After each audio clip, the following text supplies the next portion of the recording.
Hi, this is Angela Skirtu again. I am at www.therapistsinstlouis.com. And today I would like to talk to you about what you need after an affair has been found out. So I have a lot of clients that come see me right after the affair, and I'm so thankful because that's when I can give you guys the most help, okay? But basically what happens is when somebody's had an affair, all trust has been broken. And so what you need more than anything is actually time together and a lot of time to talk through some things. So initially what will happen is you'll have a lot of conversations, lots of ups and downs, like boom, boom. You feel like you're on a roller coaster, and it's totally normal. But some of the things that you need to do is to be able to have conversations repeatedly.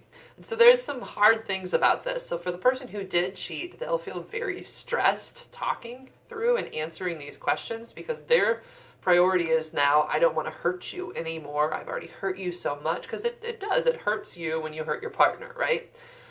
But when you're in this position, the best thing you can do is keep answering the questions and try not to get defensive or mad about having to re-answer questions. Avoid phrases like, I already answered this yesterday. Why do you keep asking me this again? Like, you really have to set your mind to the fact that you are going to be answering quite a few questions, a lot of repeat questions as well, because essentially your partner has lost all trust in you.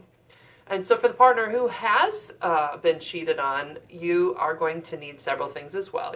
I always tell couples they need to hunker down a little more with each other and spend alone time. So you're going to need more time alone with this person. But the hard thing is you're going to be mad at them, and you're not going to want to see them sometimes. So while you need more time with them, you also need distance from them, and that's going to be a difficult juggling act. But you have every right to ask for both at different times, even in the same hour. So you have a right to say, hey, I need you home by a certain time so that I know you're here and not going somewhere else. But you also have a right to say, but even though you're here, I might sometimes need you near and sometimes need you to be away, like maybe in another room. Maybe I can't see your face. Because that happens. You get very disgusted by the person, but you also love them. And so it's this weird, chaotic thing. But all of your needs are really valuable, and actually the more that you can put them out there and explain them to your partner, and the more your partner can meet those needs, then you're building trust with each other. So those of you who are the partners listening, like when they ask you for something, do everything you can to meet those needs. So if they said, I need you home by a certain time, try to be home by that certain time. For the partner who's been cheated on, you'll need more contact throughout the day. I always suggest couples talk to each other more, text each other more. For the partner who did cheat, I suggest that you send pictures of where you're at, and new ones, not the same pictures.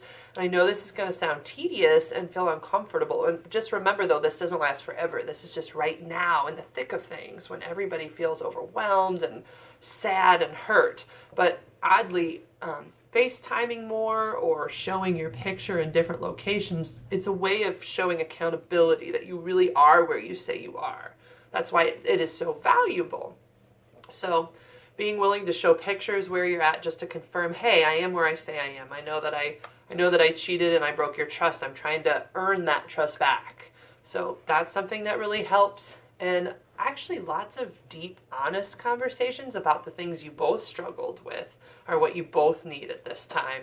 So if you think about how people fall in love, you fall in love by being vulnerable, by sharing shameful things about yourself, difficult things about yourself, and having a partner deeply accept and love you for who you are. And so what you as a couple need is a lot of those really deep, honest conversations where you are just trying to get to understand each other and to develop that sense of love and connection again. And both of you need to get honest in a way that you haven't been for a long time. You need to start evaluating things about the relationship. And so that's something you'll need as well. And the more that you can have those conversations, the better. But you also have to couple those conversations with time where you're taking a break from the conversations. So this is the hard piece. There's a lot of juggling that's going to happen. And if you come see me, of course, I'll help you with some of this too. But you'll also need breaks from those conversations because they are emotionally exhausting.